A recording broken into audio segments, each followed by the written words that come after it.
Right, hello everybody. Testing, testing, 1, 2, 3. Welcome. Hopefully you can hear me okay. And actually, Georgie, I can tell since you're the first one here, you can help me in the chat by giving me a thumbs up to say I can hear you. That stops me from then worrying. It's lovely to be back. I've missed these, our lovely online lessons. We will go slowly as we start off, Georgie. And in fact, since you're the first one here, you can tell us. We can do the verbal reasoning first. I presume that's the one. That's normally the one the tutors go with first, and that's the one you've missed. But if you wanted the non-verbal, I'm more than happy to start with that. We're going to do both lessons in this time. Now, for those watching this video back, obviously we've got some people who are live with us now, which is wonderful. I also think there'll be quite a fair few parents who might watch this back if they didn't realise or they catch up. And of course, all these videos are going to be here in sort of perpetuity, available the whole time. Just to say, what this is essentially us going through the lesson of the weekend that's just happened. So obviously I'll be repeating the content of the Saturday lesson. This is the week 1 content. I'll do both verbal and non-verbal reasoning. And really the purpose of this is so that if people are unwell, if they've got COVID concerns, if they would rather stay at home, they didn't want to risk going outside, well, this provides them with some alternate provision that's just slightly more in depth than a video. Verbal, Georgie? Excellent. And then we'll continue as we are. There's some things I want to talk to about general stuff. Because this is the first lesson, I'm hoping, perhaps some parents they might get referred back here. I'm just going to talk through some general teacher right tips. Georgie, I know you've already been in lessons, so you'll have to put up with me going through some of the basics. But of course, you're more than welcome to ask any questions. And we certainly think this will be the time that we'll keep repeating this CEM Tuesday. So we're going to start talking about the verbal reasoning to begin with. The first thing we need to say is just how important it is. It covers 50% of the exam for CEM. So half the exam is on CEM, whereas only 20% and 30% respectively are for maths and non-verbal reasoning. So really you can basically say the verbal reasoning is almost twice as important as any other one topic. So we spend a lot of time going over things. It's the most popular type of question. And again, word-related questions are the most popular type. That's what we've said. It's the most important. There's lots of tips that we're going to go through. And again, we'll make sure hopefully that you write those down, that they're clear. It'll be exam technique. It'll be ways of going through and eliminating. We'll talk about these and I'll try and highlight when I think this is something that's really important that we need to make a note of. We obviously want you guys to have access to dictionaries. Obviously, since we're online, don't feel like you have to use a paper dictionary if you've got access to a computer. Really, although being able to use a dictionary and practicing is really important, being able to type in a word you're unsure of into Google is faster, more efficient, and really what I care about is you expanding your vocabulary as quickly as possible, so don't hesitate. Of course, I'm a bit like a dictionary. I'm not quite as good. I don't know all the words, but I do know an awful lot of them. So if there are any words you're unsure of as we go through, please type them in the chat. And let's come back to something else we're going to talk about in a moment with our word and meaning books. Again, presuming everyone's been given their starter packs, in there we have obviously all the books you've been assigned, but also a little envelope, and in that envelope, sort of plastic wallet, were a load of books. One thing that's really important, I won't worry too much about it now, but certainly if I was in the classroom with you, I would say label everything. Label your actual workbooks, but also label your homework sheets, everything that's possible for someone else to think, oh, that might be mine. Put your name on it first so it can't go wrong. One of the books we're going to talk about a lot is the word and meaning book, which is we find in the starter pack, and that's something we're going to fill to make our own personal dictionary. But again, we'll see that more of in a moment. Again, we're going to do lots of vocabulary games, and in fact, I'll suggest some. I think next week's lesson we've got a big vocabulary game section. Homework books are separate books to the class ones. We'll talk about that, and we'll talk about the homework. So this is what we're covering today. Again, a large amount of this time, presuming you guys are in the lesson, will be handing out books and getting things organised. So I'm going to sort of fill that time with just explaining why we do the way things do it, teacher, right? And that will hopefully answer some questions. I can also talk about the spelling test. I think we'll do it in order rather than talk about what's coming up. Let's just get on to it. So one of the sheets you should have been given is a spelling sheet. And if we just talk about it, it looks like this on both sides. So here are the spellings, and on the back it is. I just want to read through these because I think it's so important. And it sort of goes into understanding how we operate at Teacher, right? So every week we give you homework and spellings. And sometimes on the maths weeks we might even hand out things like mental math test. Now, obviously, this is the first week. I'm not going to test you on these spellings because you've not had a week to practice them. So all homeworks and all spellings, I think, Georgie, you're currently the only one. You're certainly the first and only. We've got someone else coming, I believe, who's got another piano lesson that ends at about 4:45. But you might be only you. So it means, Georgie, if you've got questions, I'm all yours to answer. But I'm also, Georgie, I'm trying to answer questions that people might ask in the future, because there might be people who watch this video in the future and want to know things. So I'm trying to sort of plan ahead and answer questions that people might ask. But yes, it's just you and me at the moment, which is lovely. So feel free to ask as many questions as you want. You've got me all to yourself. But with all homeworks and all spellings, we always test you the week after we give it to you. So, for example, we're not going to go through any homework currently because I haven't had a chance to give it to you. I'm not going to ask you spellings currently because I want you to have a week to learn them. So, do please make sure you learn your spellings. And not just, and this is equally important, not just learn how to spell them, but also learn what they mean, learn the meanings, because we use this as a sort of a double attack, a chance to get your spellings where they need to be, but also to test your vocabulary and make sure you understand things. So, hopefully, best of both. In terms of the notes, the words have themes. That should help you with your spellings. Depending on the tutor, they might ask them in the order they appear or mix it up. So it's worth just learning your spellings in a mixed order. Because again, it might be a nice tutor. If they're feeling good, they might do it in 1 through 10. But actually, I tend to try and ask 10, then 6, then 9, and sort of mix the order around a bit to try and catch you out. So be aware of that as how you practice. Again, learn the meaning of the words given. We talked about that. If there aren't familiar words, actually this is one image of a word and meaning book. You might also have a little yellow one, and it's about yay big. And all it is, and this is so important for the word and meaning book, is a place for you to write words you don't know the meaning of, and then either a definition or, better than a definition, a synonym that you do understand. So, for example, I didn't know what happy meant. I would, instead of explaining in a sentence, I would simply write happy, line, joyful. And one, that's faster, but that also builds a word web and it helps us expand our vocabulary. So it's really important to find, and Georgia, you can let me know if you found it. It'll either look like this, I'm pointing, it'll look like this on the screen here, or it'll be a little yellow book about yay big, and in there will be your spellings. Oh, sorry, no, it'll look like, it's funny, if there's a spellings one, which is a blue book, and there's also a little yellow one, and in there, that's where we put any words we don't know the meaning of. And so after every activity, I'm going to say, are there any words you don't know the meaning of? I'll then give you a definition, or I'll give you another word that you hopefully know the meaning of. And then after maybe sort of 5 or 6 lessons, there might be sort of 10, 20, 30 words in there. You've now got something to practice from. So it's really useful and really important. The other thing, of course, is you will get tokens. Now, Georgie, you're going to have to communicate with me and let me know how well you've done. And what I will then do is I will tell you how many tokens you've got. I can't sadly give them to you. I could throw them at the screen, I suppose. I wouldn't get very far. And then when you go back to your Teacher Right lesson, the tutor will cash out and give you those tokens, which is fantastic. That's it. So word and meaning book, it might look like this. These are what they used to look, but I think we've upgraded them now to the little yellow books about yay big, and they're quite important. So make sure you can find that because we're going to be using it a lot today to record any new words that we come across and we discover.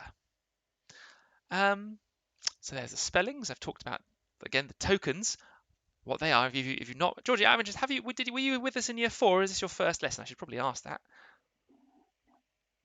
And for those who aren't here and watching at a later date, at Teach It Right, the tokens, which look a bit like these, they're basically Teach It Right money. And every 5th week, we bring in a goodie box, and you can spend your tokens to get stationery, sweeties, books, a range of things. We encourage you to buy the books and the stationery more than the other things, other than the toys, but there are toys and things in there as well, which is lovely. We've got a few people watching now, which is absolutely wonderful. So again, welcome everybody if you're joining. We're just about to really get into the meat of the content. Hopefully everyone's got their books ready. We've talked about why we're not doing a spelling test this week, but for next week, you'll need to learn the week 1 spelling. So this column here, the week 1 spellings are what we will test at the beginning of the verbal reasoning lesson next week. Gregory is here. Welcome, Gregory. Lovely to see you. If you've got any questions, don't hesitate to get involved. Right, what are we doing today? Well, first off, these are the books that you should have. If you don't have these books, it's going to make joining in the lesson very hard. And the first area that we're actually going to be really focusing on is the CGP CEM book, which looks like this one. So although it's really important you label all your books, this one here is the one you need out and in front of you, because that's the one we're going to be using most.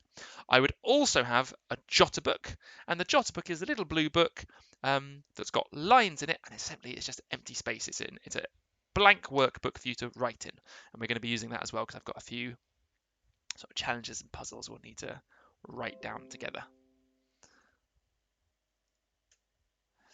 So I'll give you guys a moment. And what I'm going to ask, guys, is so it's a bit more interactive. If in the chat you can type ready, thumbs up when you're ready, I then know to move on. And that'll be a good approximation then for how long the people watching later need as well. got the book, you're a superstar. Let's give that a thumbs up, and thank you for liking the video, guys. It's always nice to get likes and thumbs up. But as well as this, you're going to need your jotter book, your blue jotter book. So let me write that down, blue jotter. And what do I mean by a jotter? Essentially, it's a workbook. It's a little blue workbook about this big. It's bigger than the spelling one. And we're going to have a blank page in there that we're going to fill up as well. 2 of you ready? Amazing. Right, the first topic is going to be odd one out. So I've actually got some activities to start with. Now, these are the questions to begin with. Let me just talk through what we're doing. I want you to first off, and let's do this in order. Because it's just a nice small little group, let's do these in order.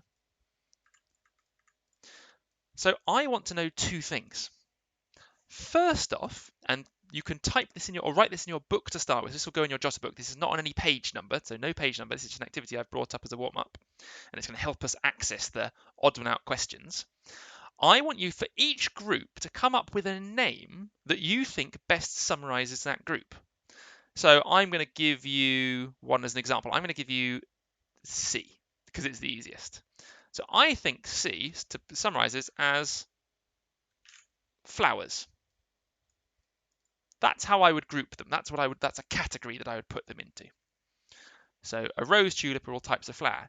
Can you guys try and write down how would you describe the top group, the second group, and the fourth group? Some are easier than others. I've picked flower because I thought it was the easiest. I've stolen that. And then once you've got a name for each group, I want you to try and decide, where would an orchid go? What is an orchid? If you don't know, type in chat and I'll give you a hint. But hopefully you can come up with a group name for these. I wouldn't recommend writing out all the words yet. We might do that at the end though. So that's our first activity.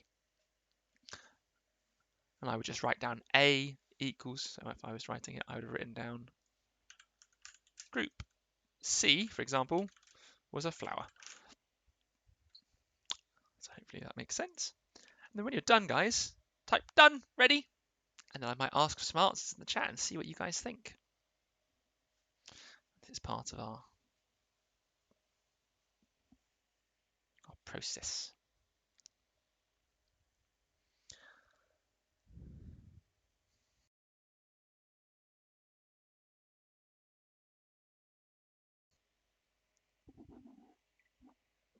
Done, Gregory?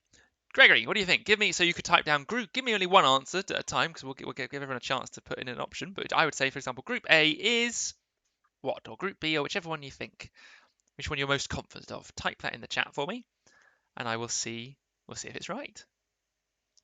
How would you group these things? How would you categorize them?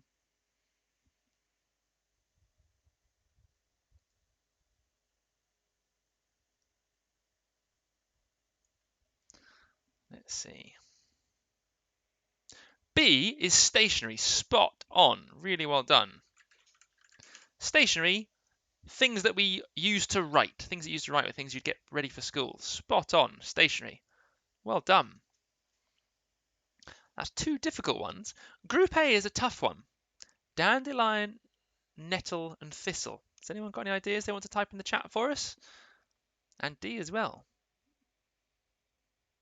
Not easy. I think stationery is an easier one. And if you're not sure, you can just type in not sure and I'll give you the answer and we'll talk through them. So we've got a few of these that we can try out together. We might have the time to go through all 5 actions. Traveling, yeah, absolutely spot on. Traveling, or I might have written transport. They're ways of being transported. Now, I hope no one ever gets transported by the police so he gets arrested. But maybe instead they help you out. Maybe they give you a lift home instead. But yeah, they're all ways of traveling. They're all ways of going places. Spot on. Really well done. And A, absolutely spot on. Well done, Gregory, is weeds. Weeds specifically because they're things that grow in your garden that you wouldn't want to grow there. Now, I'm sure some people might have done, but very rarely would you plant dandelions and nettles. Although some people make nettle soup, and dandelions are at least pretty, but thistles are horrible spiky things. So they're meant to be weeds. So really well done, guys. And girls, of course, sorry, I should say. Lovely Georgie and Gregory, my 2 Gs. Your mum helped you? Well, that's what mums are there for. Absolutely okay. I don't mind that at all. The important thing is that we learn. And guys, that's going to be the process for the whole year. We're going to cover lots of new things we've never seen before, and that's absolutely okay. Listen, I still make mistakes, but the important thing is that we learn from them. So, and as part of that, and this is going to be mirrored in every exercise we do from here on in, right at the end of day one now, were there any words in here that you didn't know the meaning of? If, for example, that you didn't know a thistle was a spiky plant, I might write that down. I'm going to see if I can find a picture of a thistle for you guys. That's one of the advantages to being on the computer. So that's a thistle. It's a bit of a weed.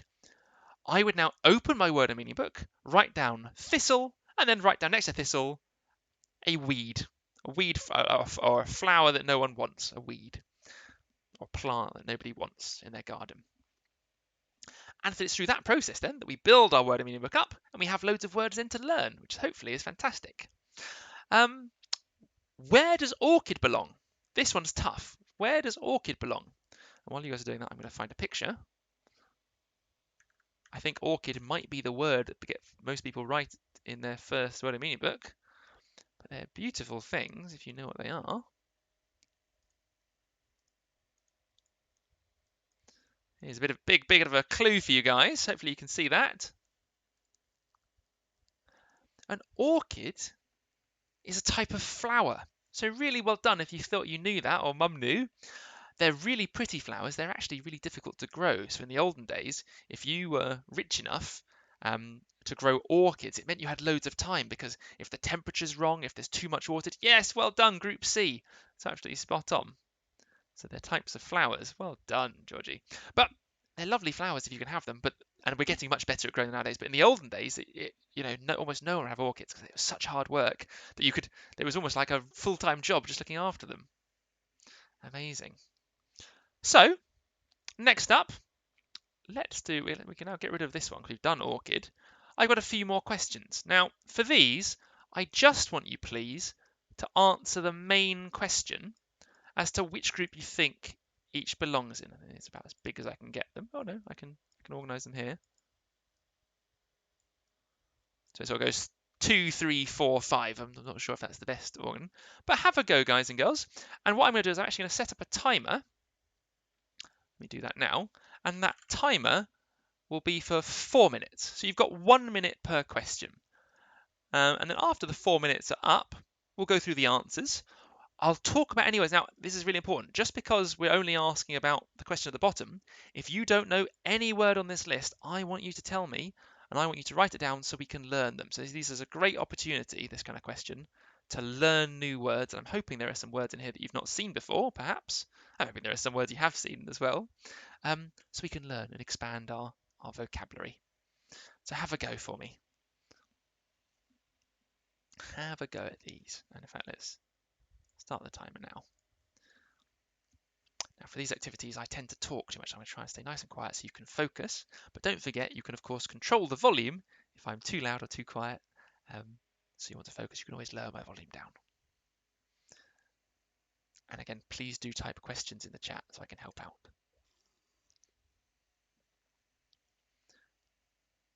For anyone watching this back at a later date, you could pause the video and try and name each of the groups as we did before. So if you want to get a bit more out of this, and if anyone finishes early, you could start trying to name the groups. Well done, Gregory. All I'm going to ask is don't type any answers in the chat until the end, and then we'll do all the answers at once. And that way, no one gets their answers spoiled for them. But well done, and I think you might be correct.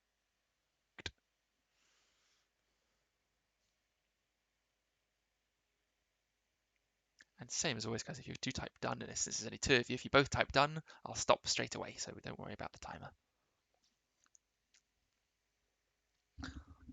I am stuck on 1A. Is that, sorry, Georgie, is that this one, 1A, the one that's actually number 2, because we did number 1 earlier? If not, I'll definitely go back. But club, green, and caddy, I'm going to presume it was this one.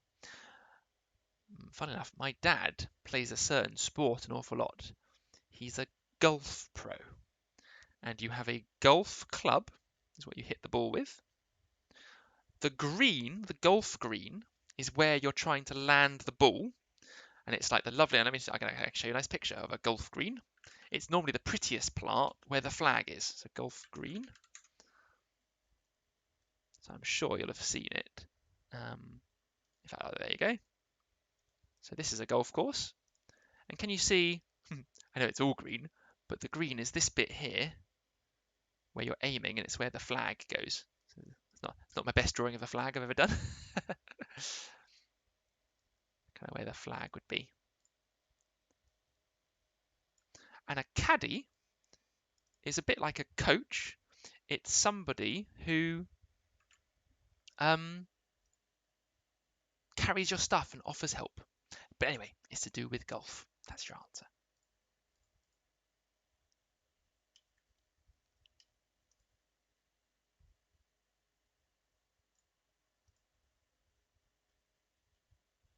Apparently some people are trying to join the group. So let me just check.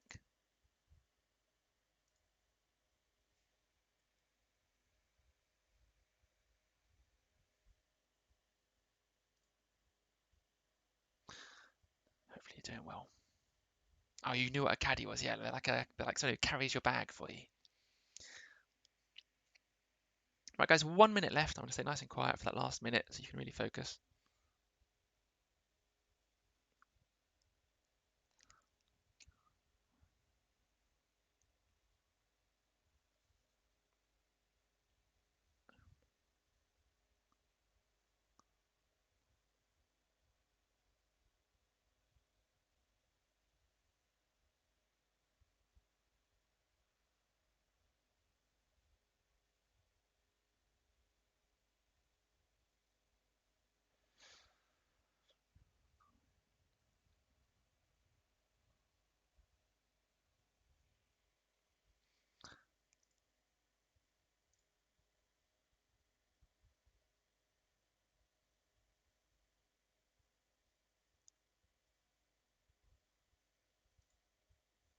Just checking. Some people apparently want to join.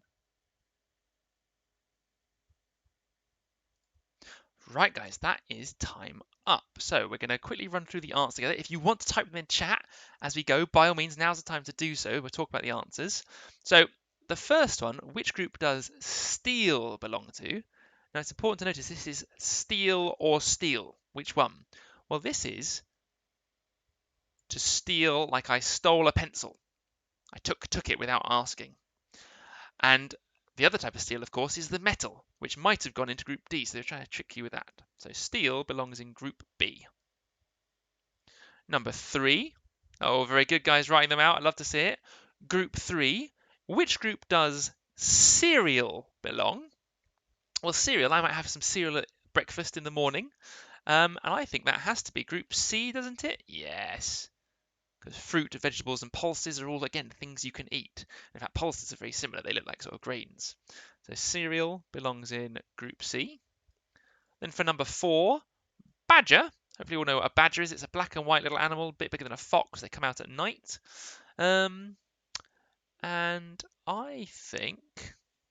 Oh, no, hang on. There's 2 types of badgering.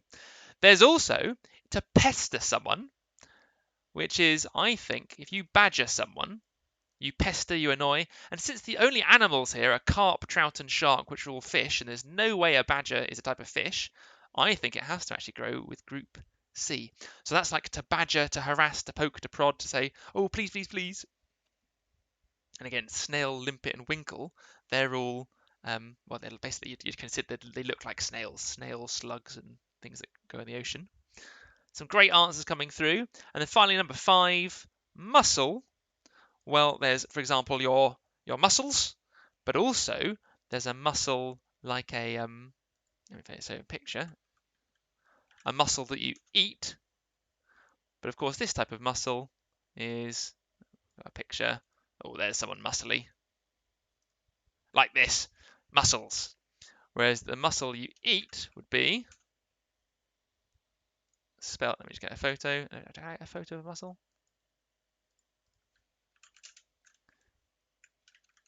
Spelling, come on. M-U-S-S-E-L. There's a photo. So this was the kind of muscle you eat. But this one, of course, is not the one they've given us. That's spelled M-U-S-S-E-L. A muscle. So, and that would have gone in Group D, but R1 goes in Group B. So really well done, guys and girls, if you got that. And hopefully you like having the pictures to sort of see it. It's quite cool. I can't do this in lessons, so I'm maybe having too much fun with the pictures. But that one would have gone in Group D, which is sort of underwater animals that are kind of shelly and probably quite nice to eat. But R1 muscle is there. So really well done, guys. I can see a long range of answers, some correct, some not. If you want to give yourself a score out of 5, including that first one for Orchid, if you got that right, give your score out of 5 and type that in the chat. I can see how well we've done. If you got 5 out of 5, amazing. You've done brilliantly, brilliantly well. I keep refreshing this. Remember request list? No, not everyone's not here yet. Not a problem. Right, we're moving on now to odd one out, and part of the reason I had you guys do that exercise is because the first skill of odd one out is to try and make a connection between the groups. So we practiced putting things into groups because actually we need to know, in order to know which one is the odd one out, which one doesn't fit in the group, I need to know what the group is. And so the first skill is that. So again, if we just talk through the method we're going to be using, we're going to read all the words carefully and try and work out what they mean. So I'll picture them in our head. That's really important. Well done, Esther. 4 out of 5. Incredible effort. We're going to think about the meanings and we make a connection. And it's that connection, that grouping, that categorizing that's going to let us work out which one doesn't fit. And again, the odd ones out, especially if there's 2 odd ones out, they won't necessarily be connected, but we'll see. Sometimes it asks you for 1 odd one out, sometimes it asks you for 2. If it asks you for 2 odd ones out, those odd ones don't have to be connected. And that's what the tip's referring to. We've got this exercise here, guys and girls. We're not going to do that in the live lesson now. This is, however, if anyone's watching this at a later date, including you guys in the live lesson, you want to come back this time, you could pause it here, and there's a whole list of ones out you can try. But actually, we'll save that for the end if there's time. I think we're actually doing really well for time. We're doing perfectly. We're going to jump straight on to the exercise. So in your books, and for those of you who joined a bit late, let me just show you. It's this book here we're using, the CEM book. So I'll post a photo of it, this one here. I'd like you please to turn to page 16, 1-6. You can see it in the corner, and I'll always try and include page numbers either in the corner up there or here, just so you know where to look.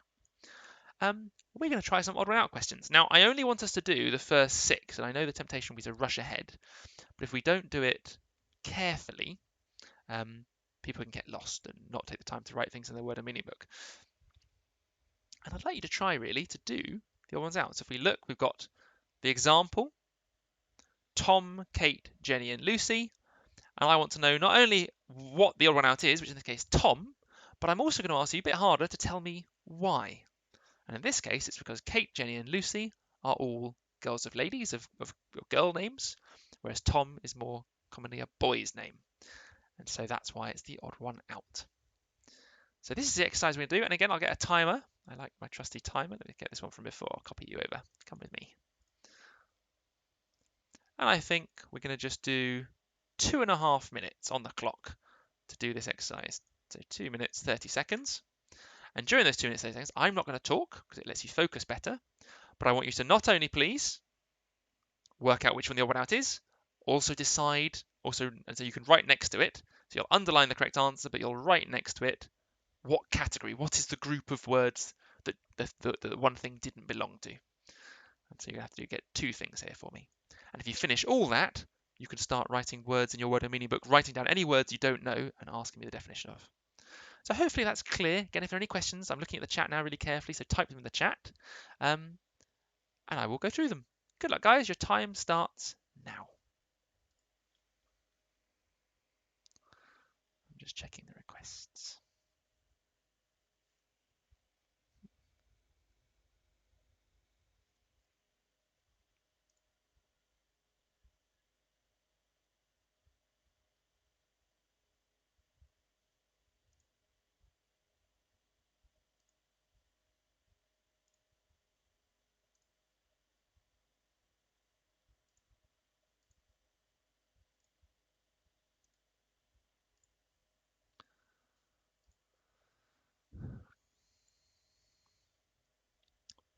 Really well done, guys. 4 out of 5, 5 out of 5, 4 out of 5. Great scores from before. Really proud of you all. Doing very, very well.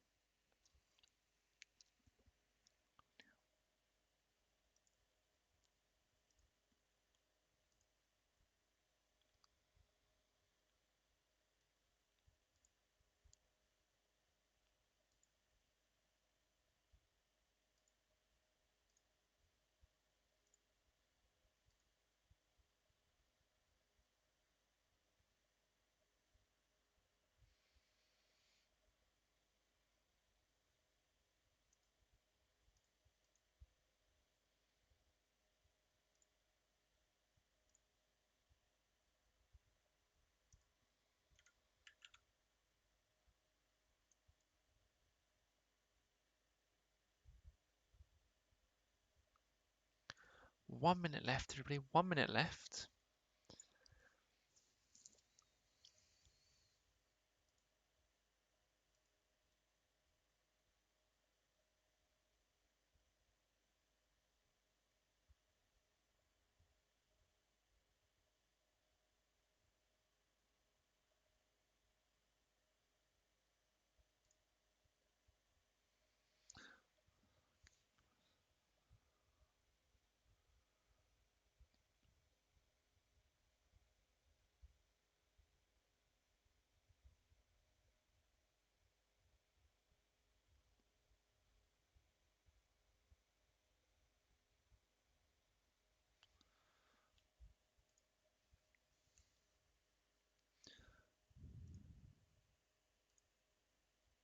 And that, guys, is time up. And that, guys, is time up. So hopefully you guys have finished. If you haven't, one cool thing you can do, whether you want to or not, is you can actually pause me. So you can pause the video, finish, and then come back. But the downside of that is there'll be a bit of a gap between when I talk and then you respond. So it's better not to if you can get away with it. But it's a very clever thing that you can do. And I must say, I'm very impressed by that.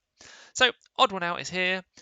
If we run through the answers together, I've actually got them. What's the best way of doing this? I'm going to actually open them another sheet, I think. Remember, well, first off, if you want to type some answers in the chat, let me give you a chance to do so now. So if you want to type any answers in the chat before I spoil them by giving the answer, I do so now. But we're just going to run through and talk about the first one. And again, more importantly, in a way for me, talk about why. So looking at the first one, we've got numbers 5, 11, 7. The group, ironically, is numbers, but numbers is the odd one out because numbers is not a number. Whereas if you look, 5, 7, 11, they're all types of number. And so the group is numbers, which makes numbers the odd one out because it's not one of the group. Hopefully that makes sense. So that's the first one. Number 2, we've got freezing, warm, chilly, cold. Warm is the odd one out because, of course, all the rest are, the group would be things that are cold. Words for cold. Someone's just joined now. Right, guys, let me just quickly approve a member request. Approve. There we go. We had someone messaging me saying they couldn't join, but I think they've now just managed, which is awesome. Join on in. Next one, number 3. We've got like, hate, love, admire. Well, hate's the other one out. I've done it in red because red seems like a colour for hate. It seems like a good one. Because again, love, admire, like, they're all positive words, whereas hate is negative. Let's keep going. We've got shout, mutter, yell, scream. Mutter is your one out. Whereas all the rest are loud noises. To mutter under your breath, it's sort of like mumble under your breath. It's very small. Number 5, we've got house, bungalow, office, flat. I think number 5 is office because you don't live in your office, although sometimes it may feel like it, as I'm sure your mums and dads can attest. But whereas all the others are names of houses, of homes. A house, obviously, is where most people live. A bungalow is a house that's only one floor up. And a flat, of course, people know what flats are. You have blocks of flats. And again, they tend to be one floor, but many of them stacked on top of each other. And the last one, woodland, glacier, rainforest, and orchard. I think on this one, the odd one out is definitely going to be a glacier, or a glacier. And I think, guys, glacier is almost the first word that I definitely think a lot of people might need to put in their word and meaning book. Does anybody know what a glacier or a glacier is? Does anybody know? If they want to type it in chat, go for it. But I can show you a picture of one, and they're really quite cool. Oh, that's a good photo. Yeah, we'll go with that one. A glacier is a bit like a river, but it's a river of ice. So here's a picture. And they move incredibly slowly. You tend to find them up mountains because they need to be going downhill. And it's where the snow compacts at the top of the hill. So it snows on a mountain, and that snow slowly sludges down, gets compressed, squished, and forms ice. And that ice then flows downhill. And so that's what a glacier is. Now, I have a feeling, I certainly had on the weekend, I had a lot of people not know what a glacier was. So this is where big ice block. So you guys did know, very well done. But this is if you didn't know, this is where I'd whip open my word and meaning book, and I would copy that down. And actually, I would ask everyone probably to try and pick out at least one word from what we've done today here, in either these questions or going back to these ones, where they can write down, for example, do you know what pulses are? Pulses are like beans. Do you know what a winkle is or a limpet? They're a bit like snails. They're like underground. Oh, sorry, underground. They're like ocean-going things you can eat. They're like little snaily, sluggy things that live in the water. But I'm sure out of all the work we've done, you can find some words you didn't know and jot them down so we can start learning them. And you're right, woodlands, rainforests, and orchards can be tended by. Oh, well, I suppose I like that. Orchards are tended by humans. Woodlands, I must say, historically, have also been tended. I mean, in England, for example, there's very few woodlands that aren't tended, and we don't do it nowadays as much. But in the olden days, especially, looking after your woods, that's where you got all your sticks for making things, for burning, for all sorts. Whereas if you see a wild wood, it tends to be you can't walk through a wood that's not been tended because of all the dead trees that are everywhere. Whereas tended woodlands tend not to have any trees falling down. But I like your thinking, so I'm going to give that a thumbs up. We should say that orchards are tended by humans, so they could be not out. So you're right. If you picked orchard for that reason, I'd give you a half mark. But I think glaciers is definitely, it stands out more as not having anything to do with trees, whereas all of these have types of trees, pine cone trees, and so hopefully that's enough time for little apples growing off them. I suppose apples should be red. Right, guys, I'm hoping that's enough time for you to jot down now things you want to mean. But again, if you need more time, you can always pause it. But we're going to move on to the next section of questions. So I want the same thing again, really. It's going to be 6 questions. Again, we'll do it in chunks of 6, and that gives a chance to pause and just go through and ask any questions. For this one, though, I think I'm going to do a timer for only 2 minutes. So I'm going to try and speed you up a bit and see how you go. You'll have to let me know if you need a bit more time. But we'll put 2 minutes on the clock for this one, and we'll see how you guys get on. Again, I want you to think about not just what the correct answer is, but also how would you define the group. Right, guys, 2 minutes. Very, very good luck. Your time starts now. Also, guys, if you do finish early, more word and meaning book words, please, and more questions in the chat if you have any.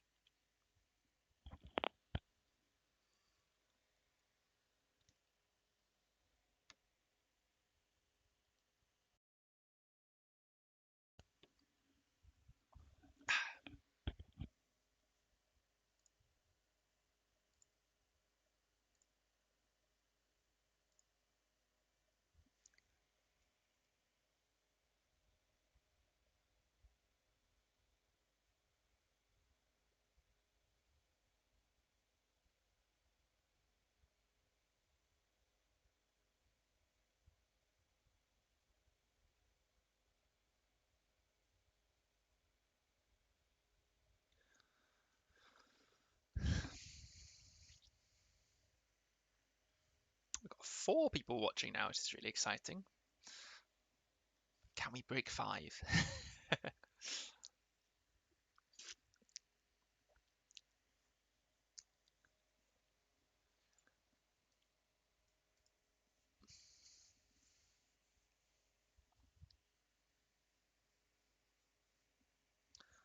About 40 seconds left. Again, I'll give people bonus time if they need it, but I'm trying to judge exactly how long you need.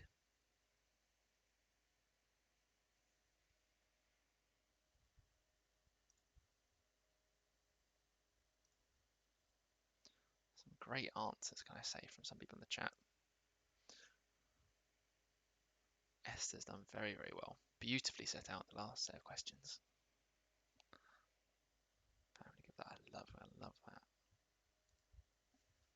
Great work, Esther. Done. Oh, well, fantastic timing. Okay, should we go through the answers? You can tell I start talking when I'm excited to go through things. So again, guys, I'll give you a brief pause to type things in the chat. Brief pause to type things in the chat if you want to post some of your answers in. Esther, can I say how beautifully she set how our last one goes? And just remember, the more you type your name, I know I've sort of learned your names, actually it's not too bad, it's only a couple of you at the moment, but if you do type your names in the chat, it means I will read out and give you those shout outs and say well done to you with your name. So if you, for example, Esther 4 out of 5, I can say well done Esther, which is lovely for me and hopefully lovely for you guys as well. Oh, shush, that's my voice coming back out. Right, let's go through some more answers. What have we got? Number 7, rose, daffodil, lily, oak. The odd one out is oak because these are all flowers, whereas oak is a tree. So again, if we're categorizing things, oak belongs to a tree category, whereas rose, daffodil, lily belong to the flower category. Very well done if you got that.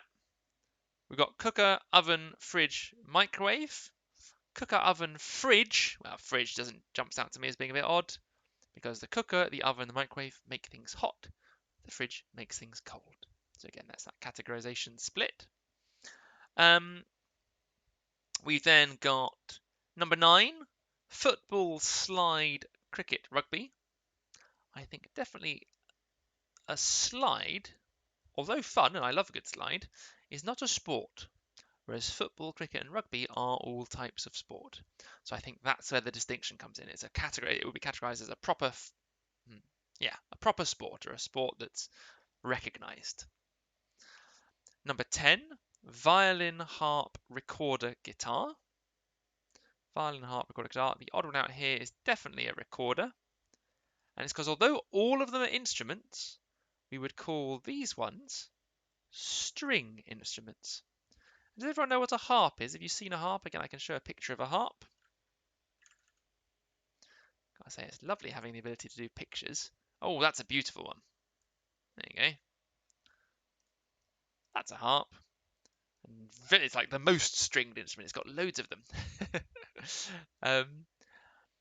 And so stringed instruments versus, I think a recorder is under the woods. It's certainly it's a wind instrument. It's one you blow into. Right, we've got scarf, shorts, coat, mittens. The odd one here is shorts, because although they're all clothes, you wear a scarf, a coat, and mittens when it's cold. Mittens is another word that I've seen people struggle with. And mittens, I can show you a photo, they're like gloves, but there's a distinct difference. And the difference is, I don't know if anyone can tell me, what's the difference between mittens and a glove? The clue might be cooking mittens. I'm going to put it in screen. It's the lack of fingers, and that's why I was wiggling my fingers as a clue. I wasn't just waving at you guys, so hopefully that helped.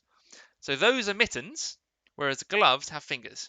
And actually, it's warmer to not have fingers in really cold places. So if you're in the Arctic Circle and you knew it's going to be so mega super cold, you'd be better off choosing mittens over anything else because they'll keep you warmer, which is interesting. Last one then of this section: happy, glad, pleased, and chuckle. Happy, glad, and pleased might make you chuckle, but you couldn't say, oh yes, I got a present the other day and I was so chuckle. Well, no, you chuckle, it's an action. So happy, glad, and pleased are all descriptions, are all adjectives, whereas to chuckle is a doing word, it's a verb. So if your English is good and you know the difference between your verbs and your adjectives, that can also help quite nicely. Although I swapped colour. So guys, if any words you want me to go over, I think I've covered the two that are more likely to trip people up. I think we're going to move on to the next activity soon, or rather the next set of questions. So it's still page 16, 6 out of 6, whoop whoop, celebration. Well done, Georgie. It's fantastic. Oh, it's really good. I am going to move us on. Again, for this one, I might go up to 2.5 because they get a little harder as we go down. Oh, did I? I didn't copy it. So let's copy. Come with you. Come with me, Mr. Timer.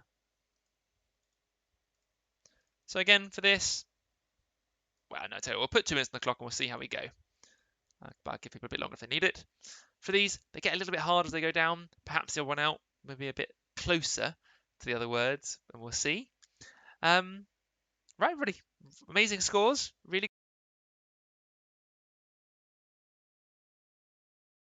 good. Stop the timer because my screen's frozen. Ah, there you go. 2 minutes. Off you go. Good luck. Again, guys, if you finish, find me some words you didn't know and write them down in the back of your book or in your word and meaning book. It's so important. And if you're a lovely year 4 from last year, feel free to fill out that word and meaning book if you've got one, rather than starting a new one, because all those words in it are still valuable.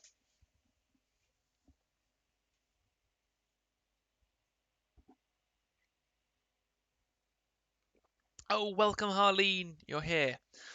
Harleen, what I think we'll do is we'll carry on from where we are. We're on page 16 and just try as maybe those last 6 questions, but you can always go back and watch the video from the beginning again to catch that last little bit, but well done for arriving.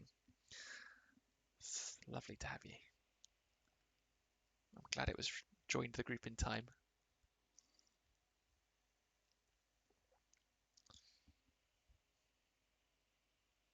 5 people watching. It's a lovely little group. This is wonderful.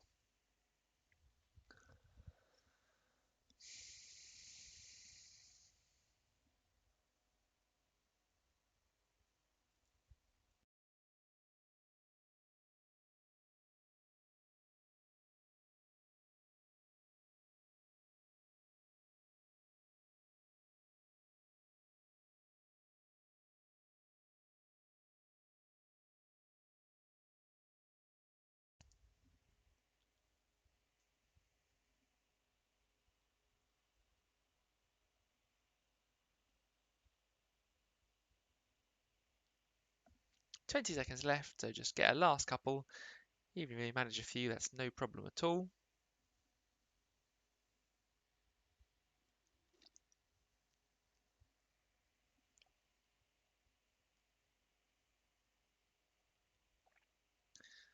Okie dokie.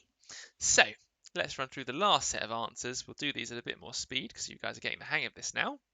And I'm getting the hang of it, is perhaps the more honest truth. So again, we want to make sure not only do we get the right answer, but for the right reason. So we'll talk about what the answer is and why. So shoes, socks, gloves, slippers. Odd one out is gloves, because all the rest go on your feet, whereas gloves go on your hands. Number 14, roast, diced, boiled, baked. To dice something, I'm sure you'll know what a dice is. You've rolled the dice, it's a cube. Well, if you dice something in cooking, it's to make it into cubes. So you, for example, you might dice meat, or you might dice onions to cook them easier, to cut it up into little cubes. Whereas roast, boil, and baked is to add heat. So again, they all have something to do with cooking, which is why they got a bit harder. But dicing is just chopping up, doesn't involve heat, which is why it's the odd one out. 15, sketch, portrait, song, drawing. I think it has to be song, because although they're all art, sketch, portrait, and drawing all involve pen, pencil, pen to paper, whereas singing is producing art with your voice. So it's not types of picture making, I suppose you'd call it. Number 16, we've got wool, leather, cotton, and plastic.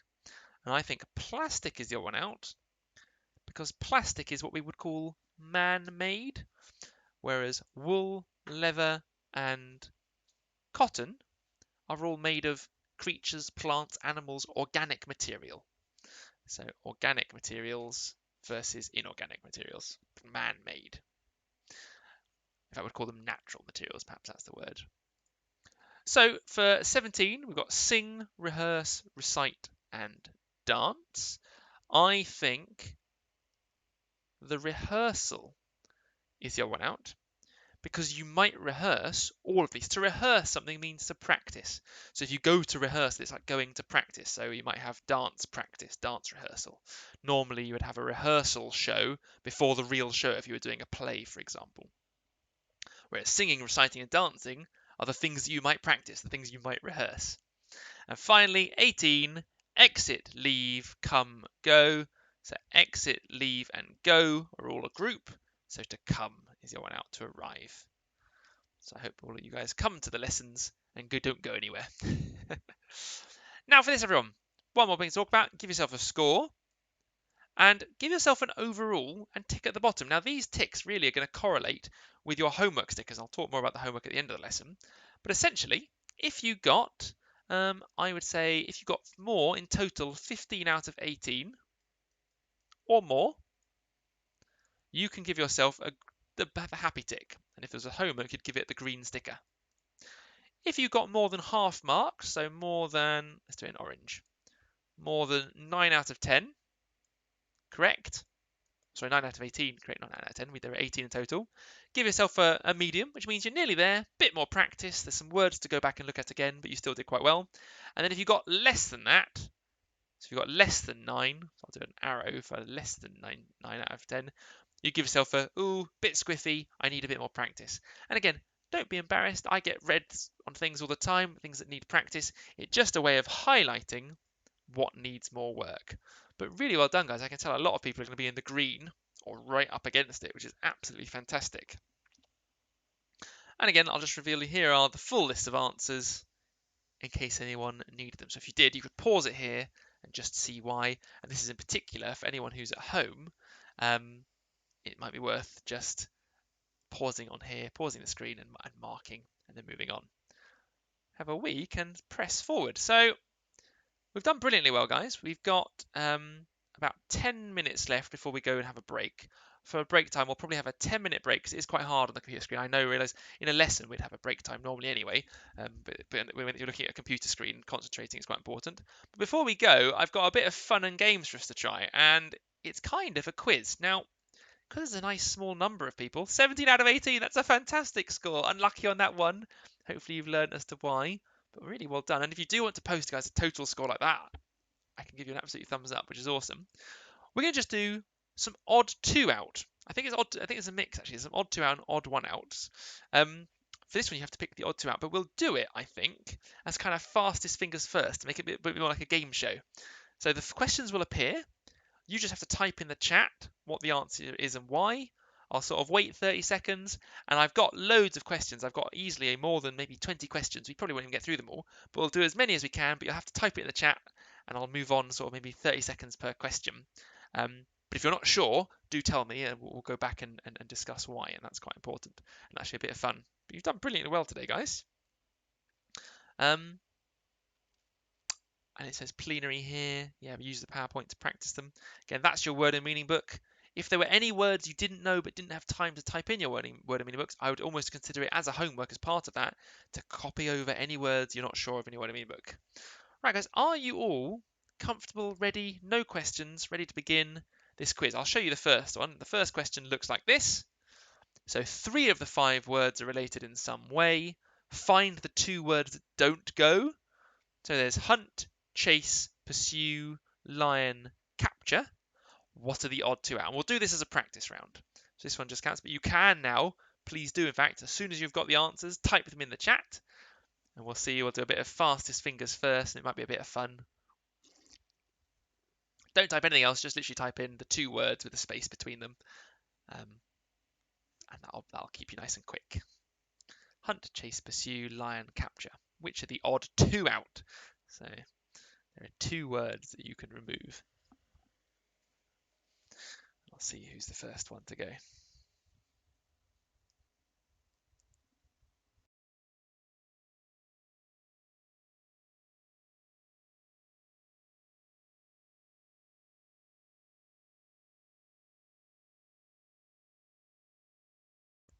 And we've got some very quick answers in the chat already. Amazing. I'll just give it 10 seconds more so people can have a go.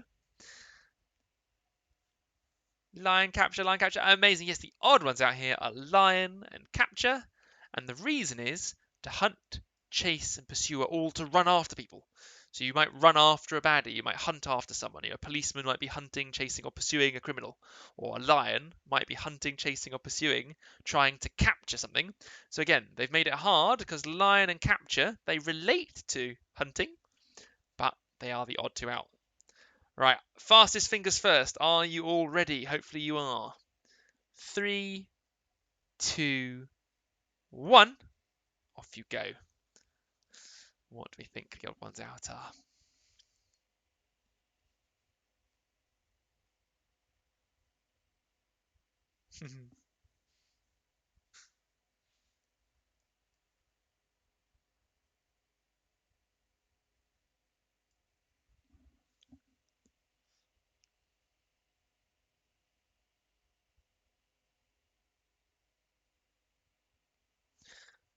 Thumbs up the answers you've posted already. Really good. It's not an easy one, this.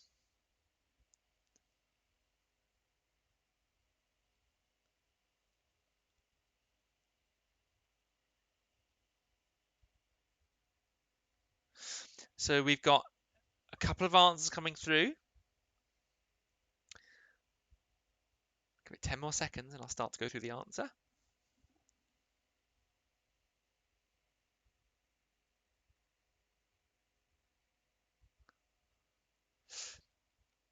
So I think for this one, the keyword is single.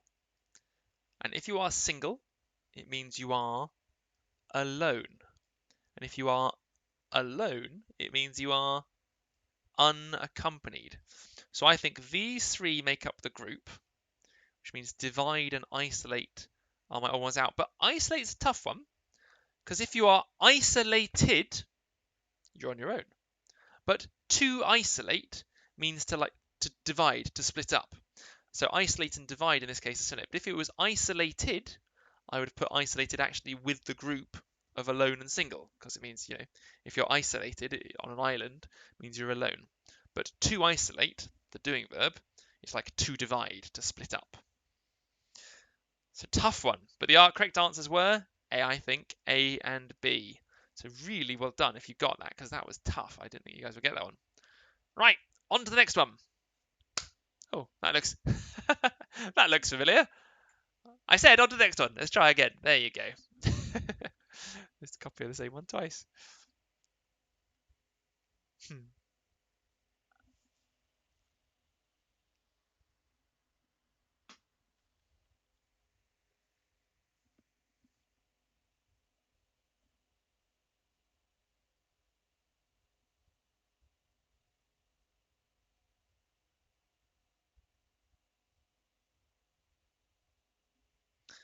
Very quick, I have to say, guys. Really good.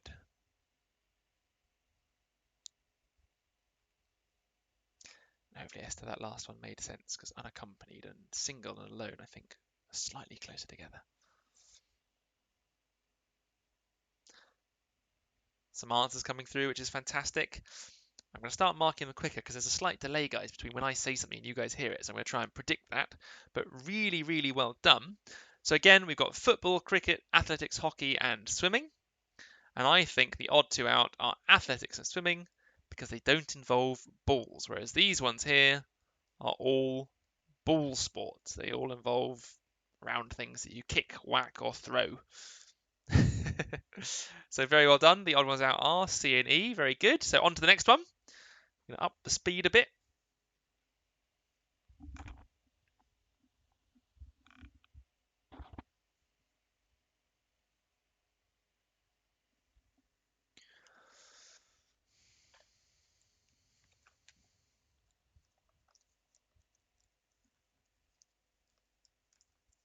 I'll go on as soon as I see an answer now, guys, so we can get more and more questions in.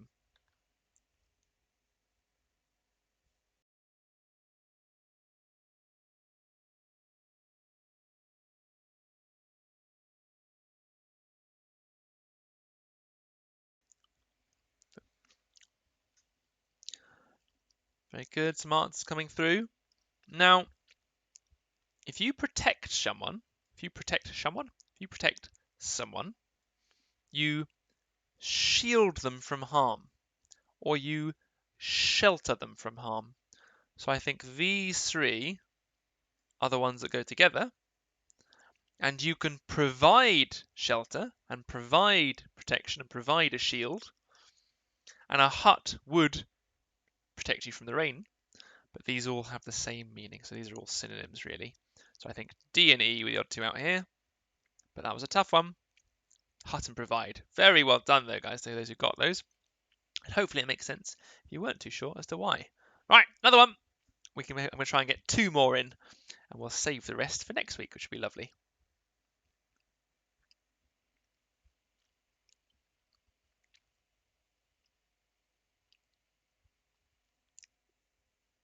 Tough one, this.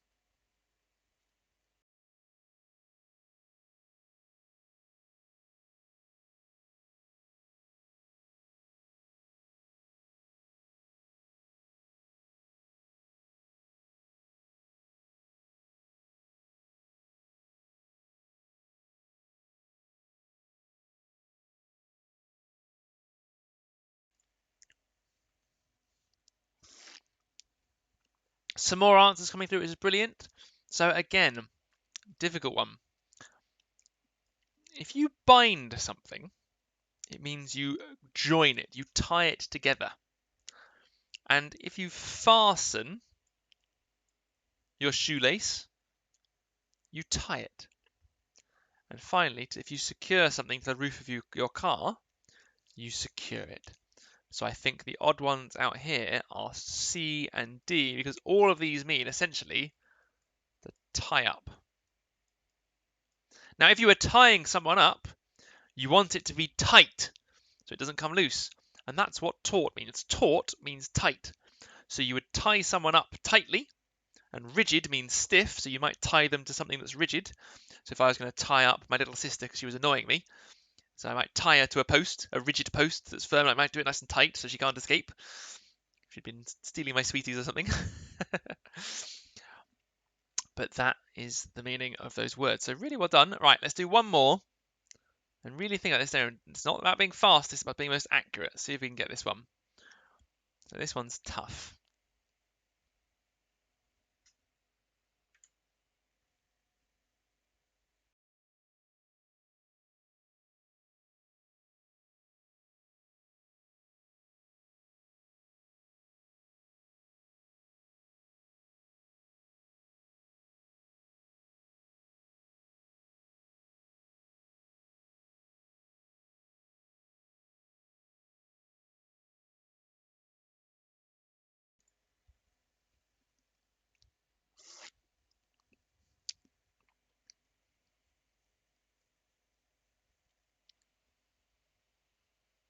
Very good, well done.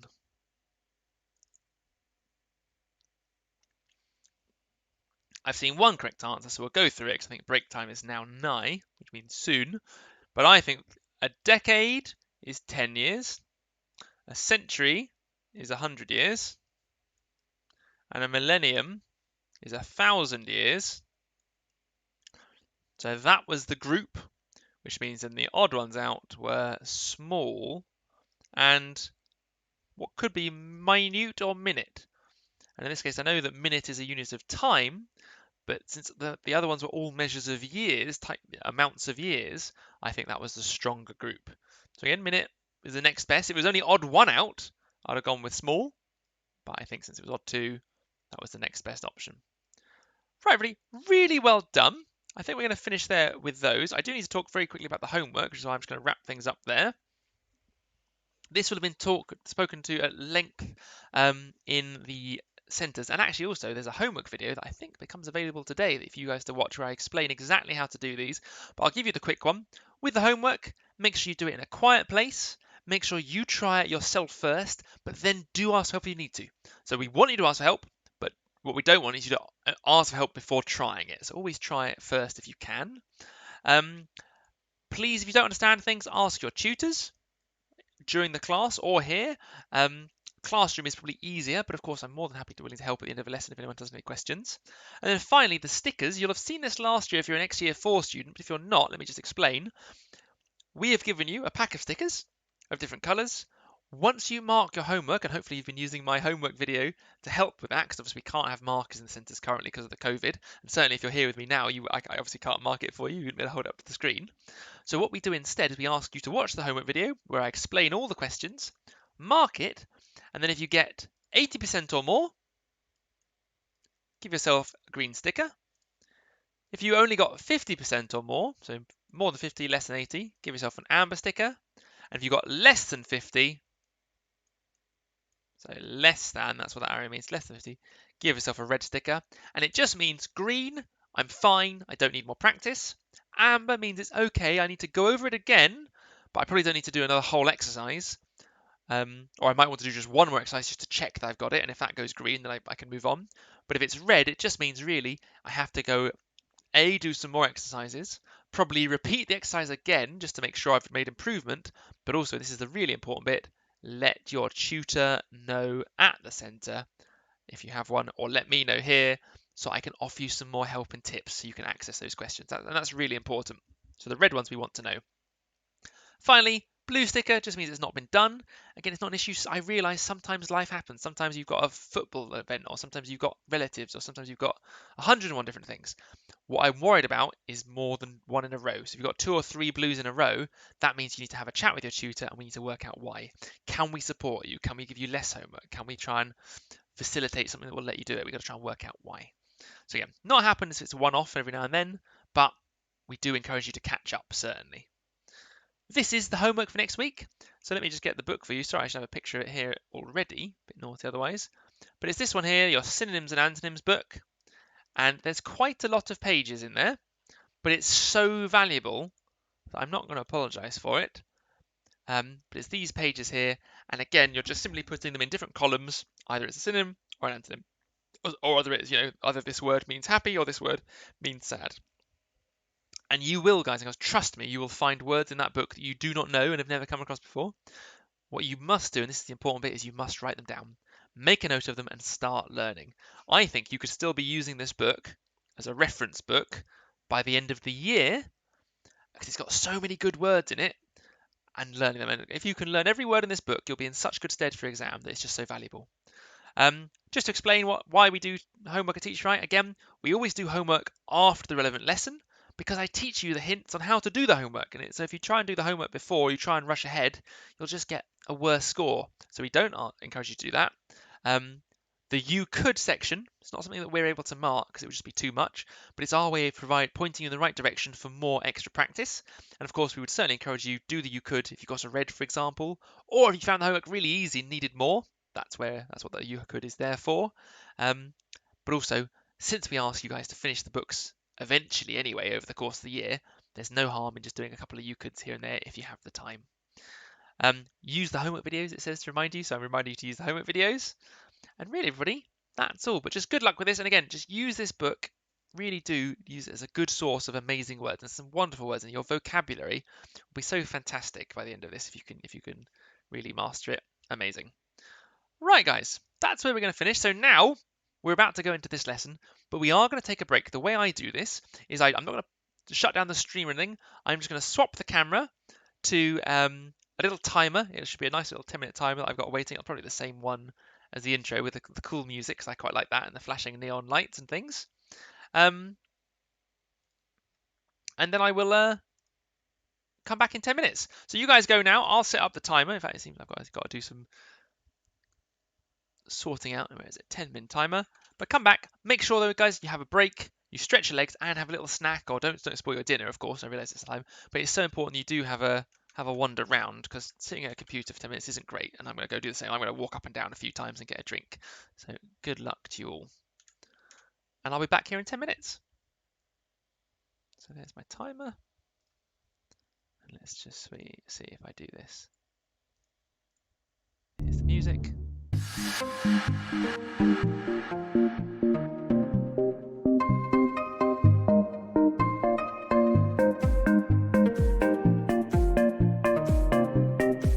Right, everybody, back in a bit. Or to call it 9 minutes left.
Welcome back, everybody. Hopefully you can hear me okay. Let's just pause that, get rid of that one. Jolly good, jolly good. Oh, so welcome back. I know some people were just joining in for the first hour because that's all they needed, which is absolutely fine. And again, guys, just a reminder, really, the purpose of these lessons, well, there's two purposes. One is so that if you miss a lesson, you've got somewhere to go, which I think is lovely. And it means you've got then that reassurance that come what may, you're always going to get a teacher a lesson that hopefully is quite good and hopefully you enjoy. I'll try and make this as fun as we can.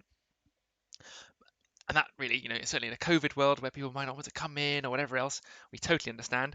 And then also, if you ever had a lesson that was a bit difficult that you wanted to go over again or you felt like you hadn't quite grasped it, again, gives you another recourse, another place to come back and get a bit more information. And we've got lovely Chris in the chat who's popped by just to say thank you for attending, everyone. So thank you again, everyone.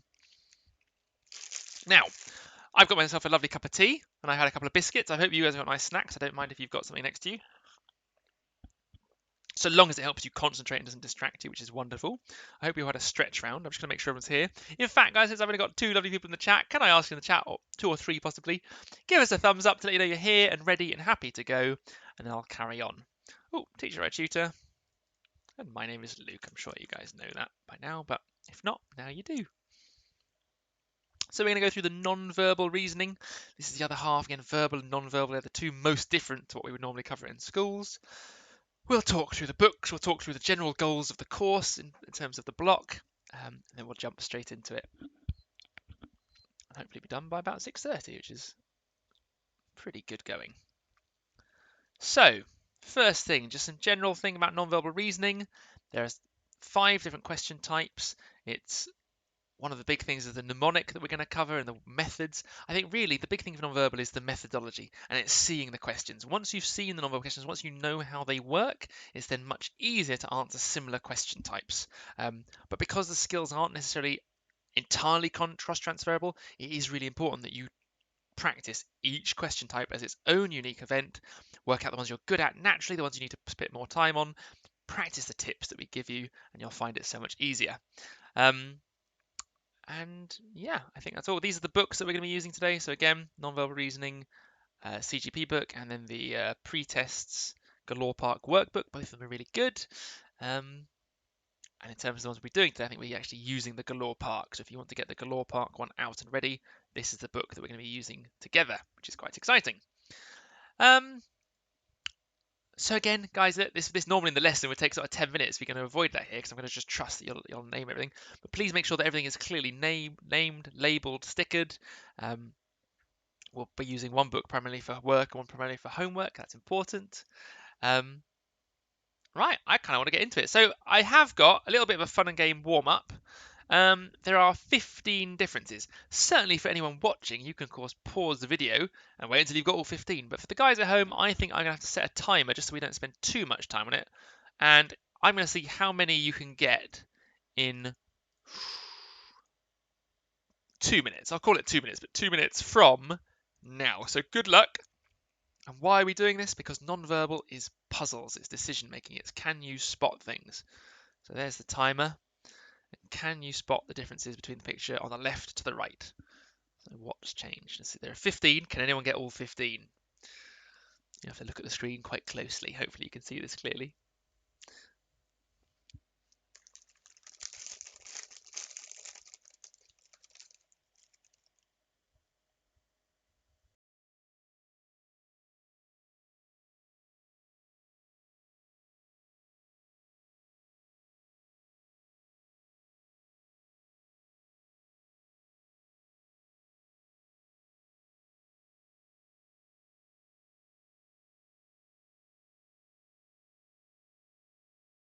I've seen about 4 already. I wonder if you're doing better than I am. You probably are. Oh, 5 already.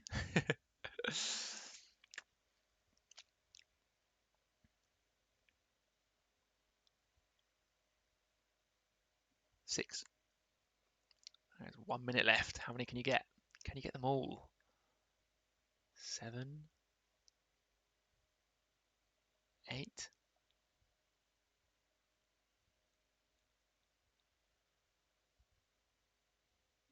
9.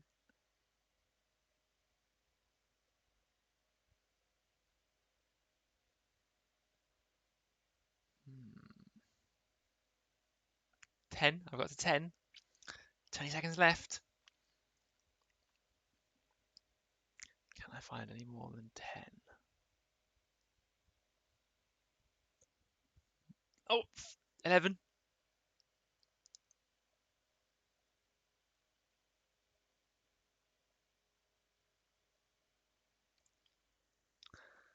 And that is time up. So I managed to get 11 of them, I think. I wonder if anyone managed to beat me. Let me know in the chat, guys and girls, if you did. Ready for the answers? If you're not and you wanted to pause it, you could, but here they come. So let's run through Oh, I don't see the ones I've missed. So we had the railing up at the top, this big bump. That's one that I didn't spot. In her hat was the pin. She had these little green sort of little tie at her neck. I missed that one as well. The waves, number of waves on the cake, I missed that one. The number of bananas! Oh, I should have counted the bananas. So they're the 4 that I didn't get. I'd seen the spoon, the sock, her tongue, little people, the hearts, the smiley face, the number of little flowers on the bush, and what looked like a little floppy disk thing. God, that was a good one. I enjoyed that. Hopefully you guys did too. Let me know how many you got in the score. Did you manage to beat 11? I'll trust that you probably did. Amazing. But a fun little one. Why do we do things like this? Well, non-verbal is about spotting things. It's about pattern recognition. It is about sort of using that logical part of the brain to solve questions. It's problem solving in its purest form. Now, we have to learn something as part of Teacher Right. We learn the different things to look for, and we call this Spanstros. So this first section is going to involve a little bit of copying on your guys' part, because I actually just want you to very simply write out these letters, Spanssros, which is a mnemonic that stands for something. And it stands for the following: shape, position, angle, number, size, shading, then the ROS, rotation, overlap, symmetry.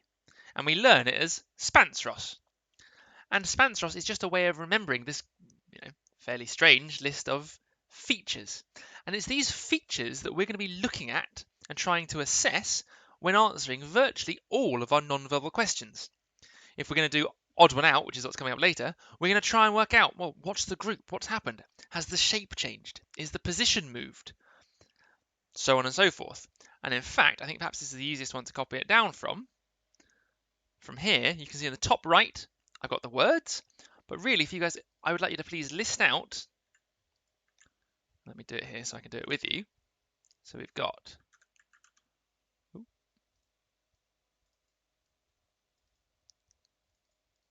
So I would have them listed out like this, shape. And if you want to do it in colors, or you want to make it one of them, the first letter a big capital so the Spanstros stands out, or highlight at the end, that's fine. But it needs to be sort of shape, position, and just copy that list out. And this is something you're going to have to learn. I'm going to add it a bit like a spelling test for the verbal. There's going to be a Spanstros test at the beginning of next week's non-verbal where we practice. And that's so. Oh, Chris, you got the bananas as well. Well done. I gotta say, I didn't count the bananas. Silly. I should have gotten 15. But it's so important. And if you would like another way of remembering it, a little way, so we often have some people always need soggy socks and rotten oranges smell. But I would actually suggest, guys, go away and create your own. So once you've got the Spanstros written out, come up with your own silly sentence or silly phrase. And normally it's better if it's silly, because silly things stick in our heads better. We remember rhymes and limericks and poems better if they're funny, if they make us smile. But it's so important. So I'm actually going to put on the timer 3 minutes, where I want you please to just copy out this list, but as it is on the left here with Spanstros, because it's just so important. And it is going to be something that we absolutely learn. And we use every single lesson. You'll hear me go about Spanstros all the time.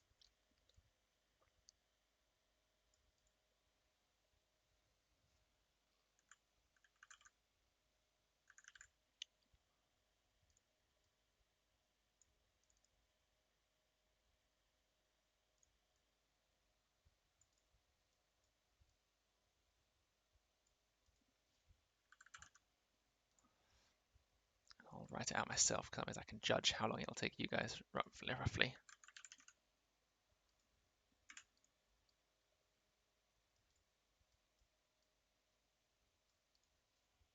In terms of where the S's go, I don't mind at all. You might have size first. That's one thing you'll realise is the 4 S's.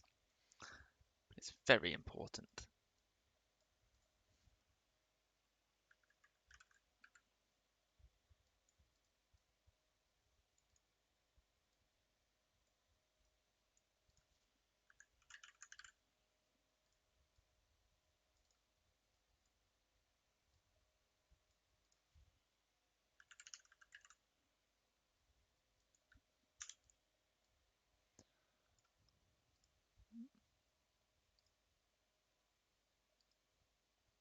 sorry, what have I done? Come back here.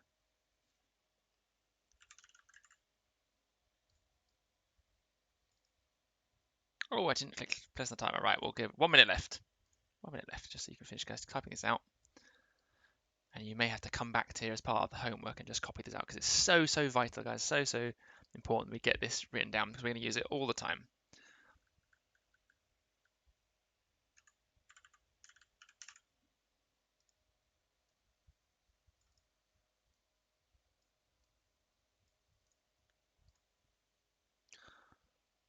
And for me, I feel that number and shading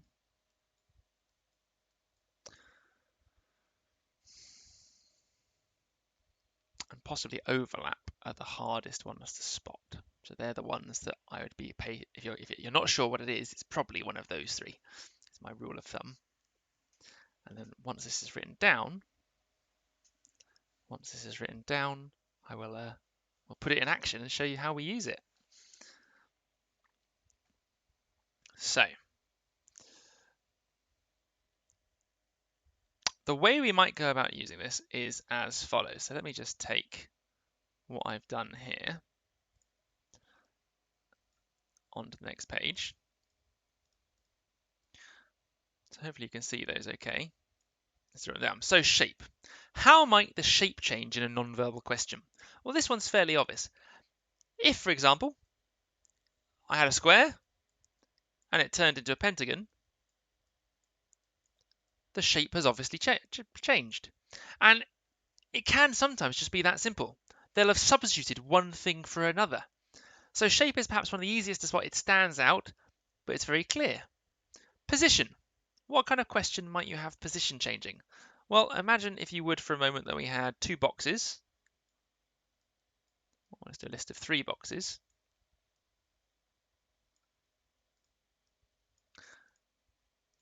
And I started off with a little red square. And that red square started migrating down from box to box. We would describe that as its position changing. Because, of course, where it is in the shape has moved. So that would be an example of the position moving. Angle. Angle, rotation, they're similar. It's more often that the direction of something would have swapped round. So again, a good example of a drawing for angle. If I had a rectangle and had a star in one corner, and that star went round. Again, is that position changing? Well, sort of, but it's a special type where again things are moving around. Number. Number's perhaps the most common, and the reason I've left it quite large is because I think it's the one that children often, or you guys often, find hard to spot. But one simple tip will fix that.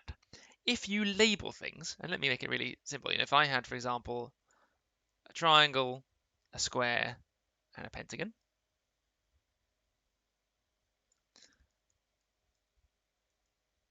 and if I wrote above 3, 4, and 5, if I then asked you what came next, from labeling, and it took me hardly time at all, 3, 4, and 5, it becomes really quick to spot. Well, I'm obviously wanting some kind of 6 next. So with number, because I think it's one of the harder ones and because it's quite difficult to spot, I would always recommend listing out the numbers, because then it makes it much easier to see the number pattern. And you'll often see, the difference between the numbers might be 1 or 2, or the numbers should increase by 1 or decrease by 1.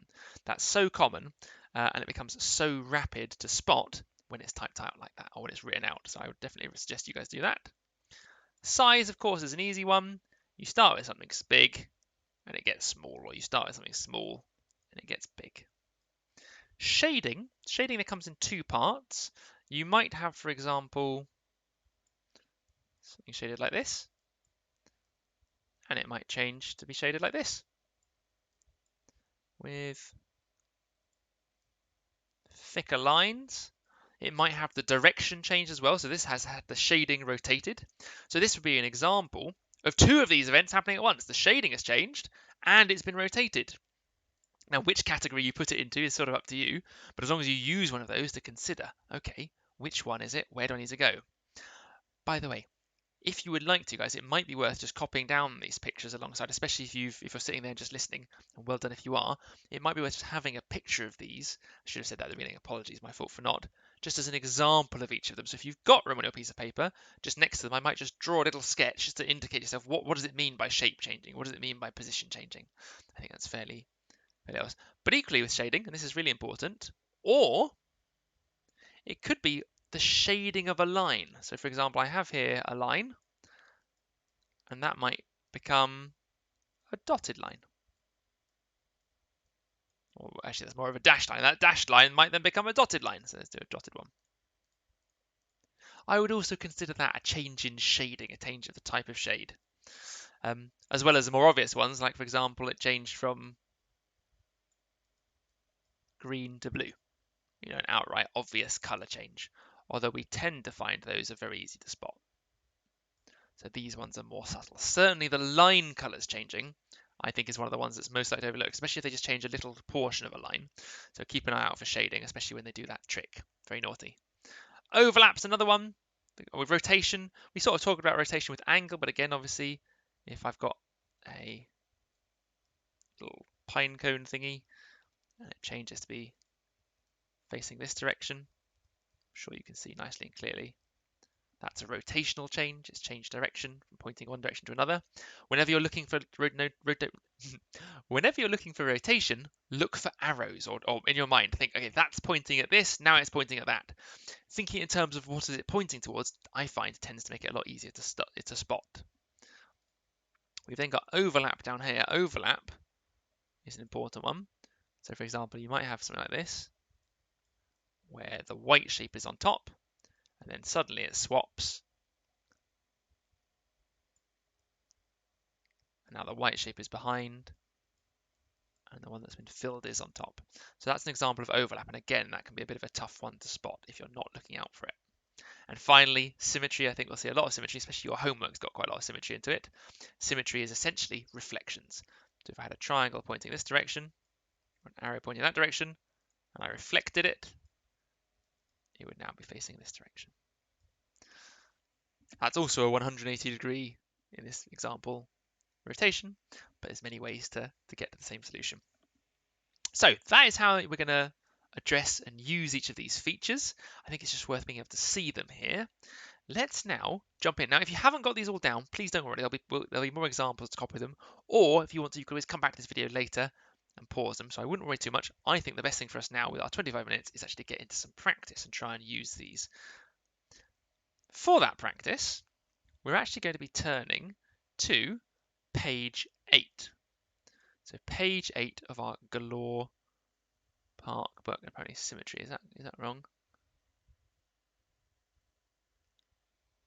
Oh, thank you, Chris. Yeah, my symmetry has got one little R snuck in there.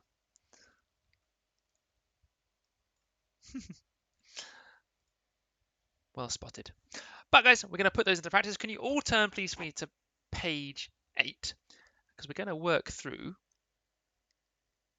the following features. And this is what's called the most unlike. And since we've done the first lesson of verbal together, I'm sure you'll recognize this is essentially odd one out again. So we have to, from these two pictures, decide which one doesn't belong, which one is the odd one out, which one is the most different, and give a reason. So these are the two we're going to start with, question 4 and question 5. Oh, actually, no, why is it? Sorry. Let's start with question 1, 2, and 3. That makes more sense to me. But again, page 8, it will look like this. And again, we're still picking which one is most unlike the others, but essentially it's still odd one out. But please remember, when you're deciding,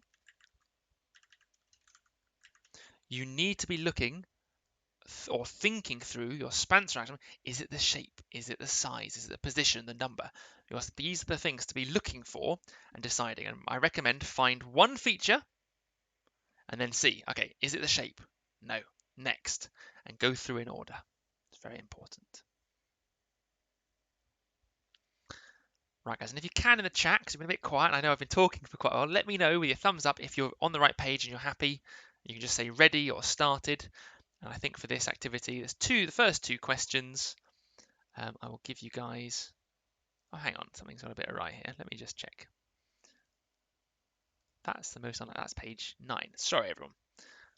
Where are these slides? I think Paula changed them.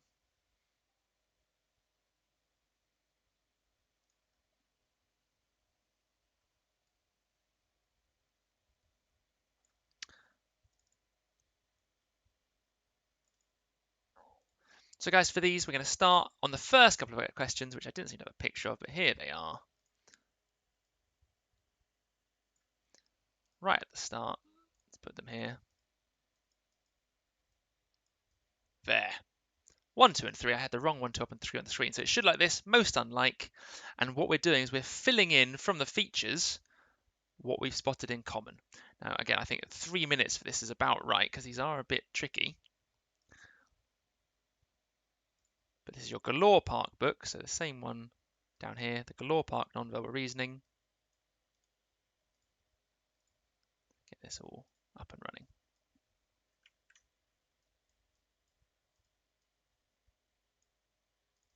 And for 3 minutes, please, I want you to work through these questions together. And so we're filling in the features that are in common. And then we'll do 4 and 5. If you already started 4 and 5, you can do those too. I think someone accidentally deleted one of my slides. Not to worry.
I guess got to 1 minute left. Again, you're sketching in what are the features of the following.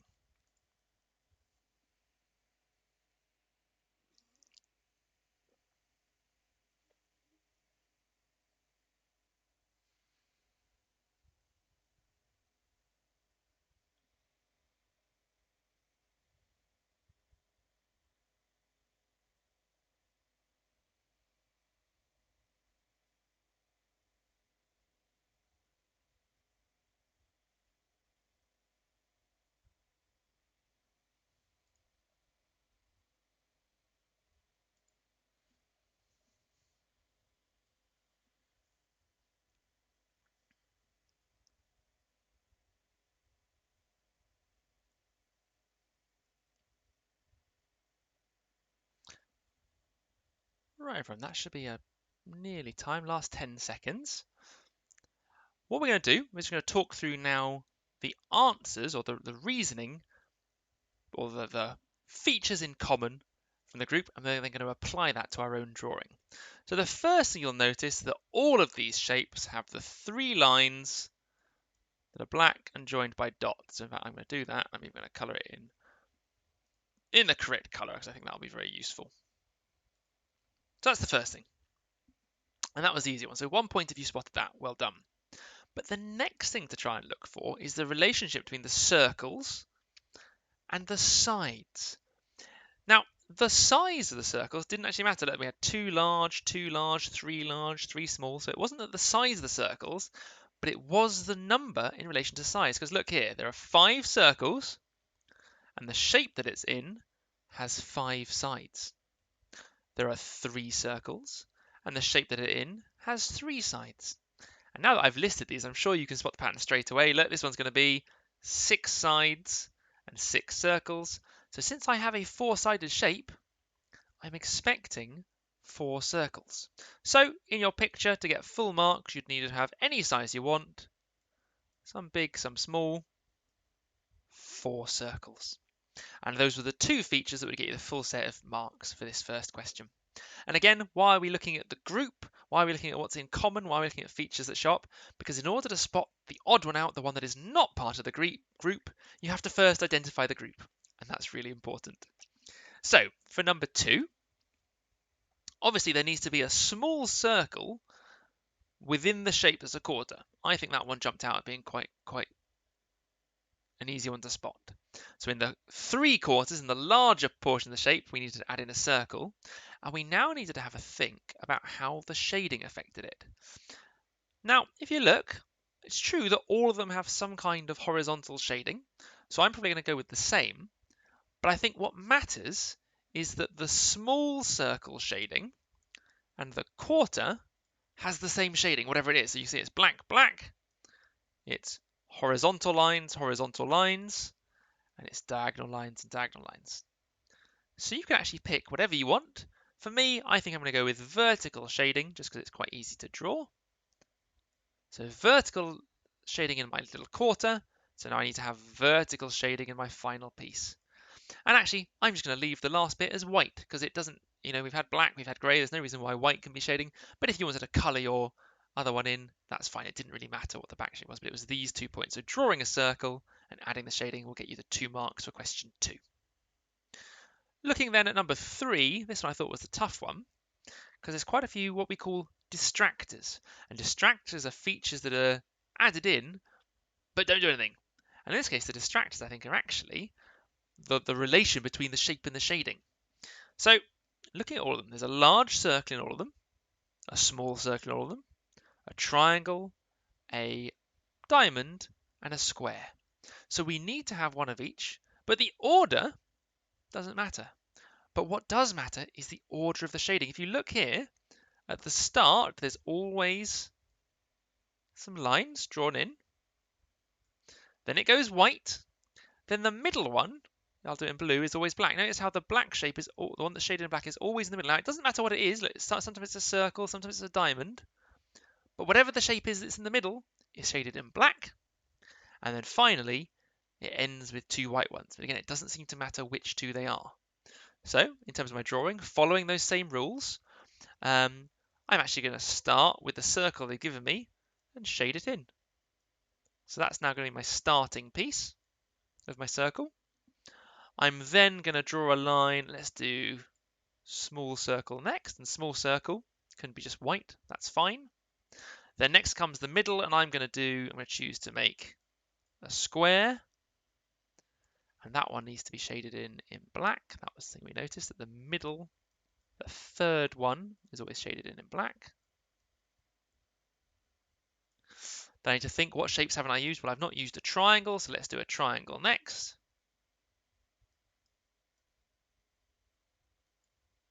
And then finally, to finish it off, we always finish with 2 white ones.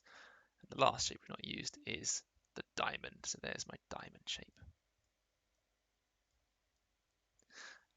Now you could have those shapes in any order, so long as I say it started with shading at the lines and it had a black shape in the middle.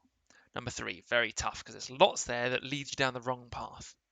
So very well done if you got that. And I would personally mark that at a 6. I think each of those is worth 2 marks because that was quite a big meal there. Right, next up. So for these 2, now we're extending it further. Now we've practiced identifying the category, identifying the group. We're now going to work out which one isn't within the group. And in this case, they've told us it's B in both cases, but you have to now tell me why. So take a moment for this one. I think, again, we'll do sort of a couple of minutes. Let's copy that out. 2 minutes per question, because I really do want you to take the time to think it through carefully. Don't rush. And try and come up with a really good reason as to why it would be the odd one out. And perhaps there's more than one. Certainly for number 4, you might be able to make a couple of arguments as to why, but look carefully and you'll see that one of them is definitely better than the others. Right, there's 2 minutes on the clock now.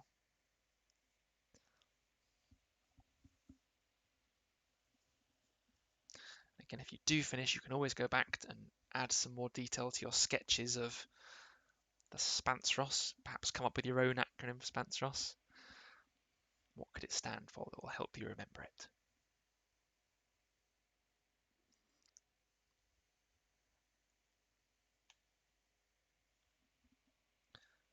Use your own mnemonics.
"20 seconds left. Double check those answers. Always use all the time given to the fullest. That's another great exam hint we can give. Waste none of your time.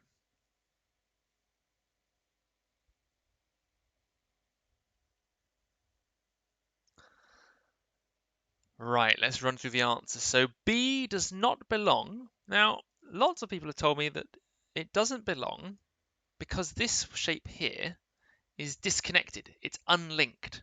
And that's not a bad reason. B is the only example that has one thing unlinked, although E kind of has two unlinked, so I'm not, and C as well. So I'm not 100% convinced that that's a perfect answer. What is a perfect answer is the type of triangle that this is. Can you guys see it? That's what I would call an equilateral triangle.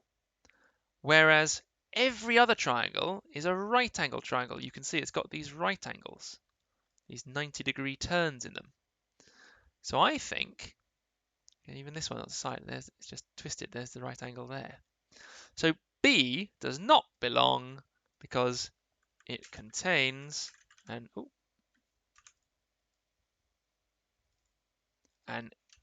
equilateral triangle. Never been too good at my typing. Equilateral triangle. And it should have only right angles. Going from that, B, the shading between the little circle, the overlap, and the large oval should always be different. Can you see? Vertical, horizontal, diagonal. Vertical, horizontal, diagonal. Vertical, diagonal, horizontal. But in B, we have horizontal and horizontal again. So B does not belong because it has two instances, or two shapes that have horizontal shading.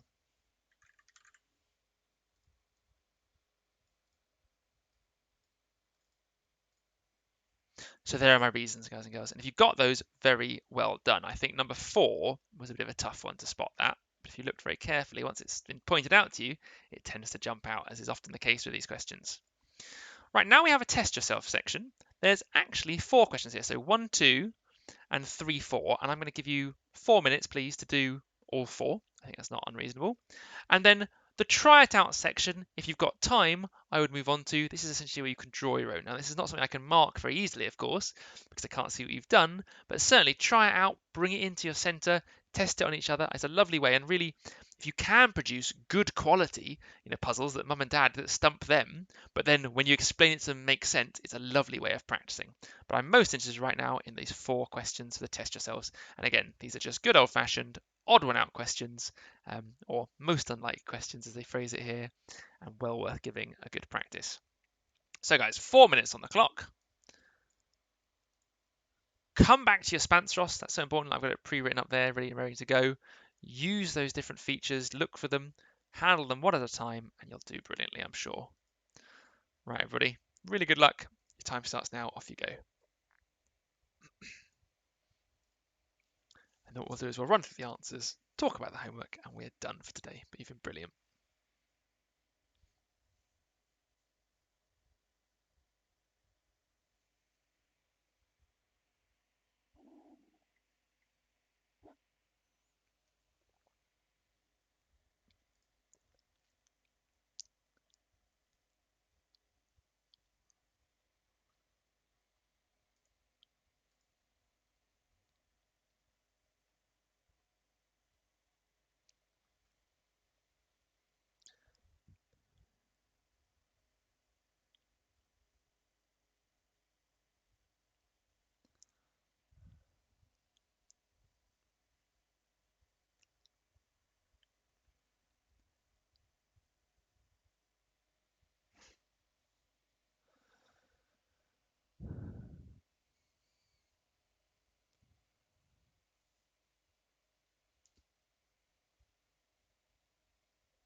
One minute left, everybody. 1 minute left to finish them off. I'm sure many of you might have been done by now if you're going through it.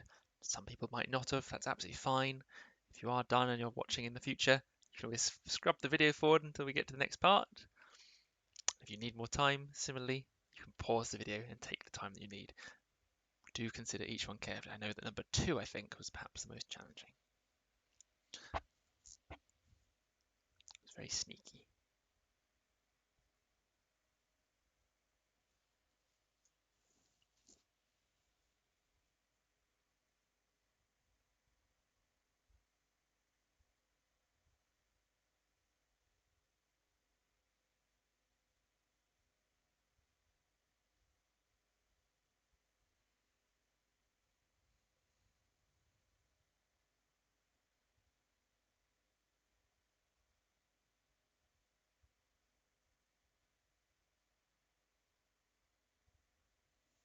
Right, guys, that is pretty much time up. So let's now whiz through the answers.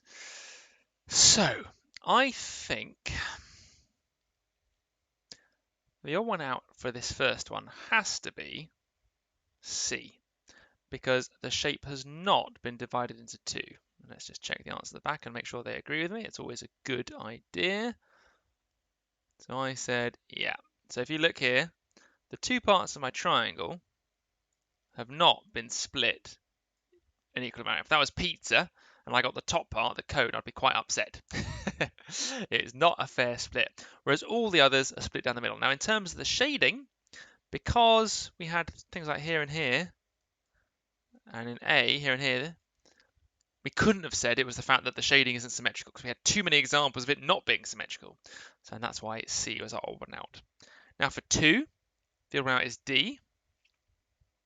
And again, the reason why for D, I believe, is the line style. Let me show you. So if you look at the large shape, it's continuously one black normal line the whole way around. But suddenly, look, you look at D, and this side here is dotted when it shouldn't be. Can you see that? So they've used the dotted line shading on that one segment of line there, between the gap, when it should be a continuous line. And that I thought was the most difficult. Again, let E, continuous all the way around. So that's why the odd one out was D. Tough one, question 2. Then for number 3, the odd one out is C. And if we look at Y, again, it's line style. And if you look, we should have one full line, one dotted, the same on each side. But here we ended up having 2 dotted bows or 2 dotted loops. So one of those in C should have been a full line. So again, that's sort of the line shading. Quite a common trick they use. Number 4, the answer is A. And the reason why is the 2 corners of the small square should be overlapping a vertex, overlapping a corner. What do I mean by that? Well, let me see if I show you, or look here. You've got a corner and a corner. Corner and a corner. So it's the corner, it's the vertex is a fancy way of saying corners of a shape that need to overlap. However, in this one here, on A, these 2 overlaps appear on the same side. It's not a corner-corner overlap. And that is why it's the odd out. And that would be, again, an example where the angle is off. It's not positioned where it should be. Right, guys, give yourself a score out of 4. Again, if you've got 4 out of 4 or 3 out of 4, amazing. 2 out of 4, you might want to come back at a later date and re-practice the 2 you got wrong and see if from a fresh perspective you can get the answer. And if you got none of them wrong or one of them wrong, definitely when it comes to the you could homework, I'd have a bit more practice there and just really suss it out. I can show you the answers here. These have some really nice explanations. So if you're missing explanations or you wanted to go over it again, you can see here's an example drawing for all of them. And they really nicely explain each of the sentences in full. And again, for the try it out, it just needs to be that C is correct with additional shapes. So again, that's one where you need a partner really to test out your quiz and see if they can figure out the answer eventually, or if it makes sense to them once you explain it. That's the secret. Okay, guys, we're right near the end of the lesson now. Just to round up, this is what you will see next week. This is going to be a Spans-Ross quick quiz, and it will reveal the answers, hopefully. Oh, well, I'll have them nicely ordered for next week. But these are what we need to learn. And again, a bit like a spelling test, you're going to need to learn these. Oh, there you go. Let's move them all to the correct place. You will need to learn these like a spelling test so that you can rattle them off. And again, a little bit of time, practice them a couple of times throughout the week. Remember the Spans-Ross, remember the acronym, and you will be absolutely fine in terms of getting them. But these are things, again, memorize them, be able to visualize what they mean, and you're going to find non-verbal becomes a lot easier, and that's so important. So that's what you're going to greet you next week, probably I'm sure, the first thing. Last thing just to talk about then, right, guys, is the homework for the non-verbal reasoning. Again, exactly the same as the verbal that I mentioned earlier. Use these stickers. Your tutor will talk you through it next week, so perhaps hold off the sticker until then, but just so you know what to expect. If you're getting 80% when you're marking it, that's a green sticker, 80% or more. If you're getting 50% or more, that's an orange sticker or a yellow sticker, whichever you have. And again, what that means, do practice, do go back, do the same questions again until they're up into the 80% mark. But you're able to access it because you're able to get over at least half of them correct. It means you do understand what's going on. That's fine. And then if it's less than 50%, then the teacher right tutor needs to know, and you need to do some more practice to really make sure it's solidified. But if you're not able to access, if you're getting sort of 0%, 10%, it means you haven't understood, and we need to come back and practice those lessons again. And that's absolutely fine. It's what we're here for. And of course, blue if you can't do the homework for whatever reason. And all we really want to do with the homework is make sure we don't have 2 blues in a row, because as soon as you start having blues in a row, you can't catch up. And we would want you to catch up all the homeworks you missed. Specifically for this week, here I believe are the homework. So it's pages 2 to 3, 50 to 51, and 80 to 81. And let me just show you the book. I can copy and paste it over without issue. So it will be this one here, the CEM non-verbal reasoning from CGP, and that is the homework book that you're going to be doing today. So that's that one there. And look at that, my lesson decided to have a hiccup right at the end. Perfect timing. Right, guys, again, with the homework, please try independently first, and any questions, bring them to your tutor. I think that's the most important thing. And again, as of today, there are videos guiding through every question, so if you do get stuck, watch those videos and mark alongside me, and we'll get there. Right, everyone, I think really that is now the end of the lesson, so I just need to sort of stop there. Thank you all very much for coming. I hope this was useful. Again, just to reiterate, you might want to watch these lessons. Certainly if you can't attend the centre, this is perfect. And also you might want to just pop in if there are any topics or lessons you found difficult. This is here for you. These lessons will be recorded. They'll still be available both on Facebook, and we'll probably try and find a way to link them on our portal as well. So if you ever needed to come back and watch any lesson again, that will also be a feature available for you really throughout the year. But you've been wonderful today. Those who joined in for the first part of the verbal lesson, amazing. Anyone watching this from the future, fantastic. I hope it was useful. Very good effort. Right, everyone, thank you so much. All the best. Stay safe, and I'll see you again next week. Bye-bye.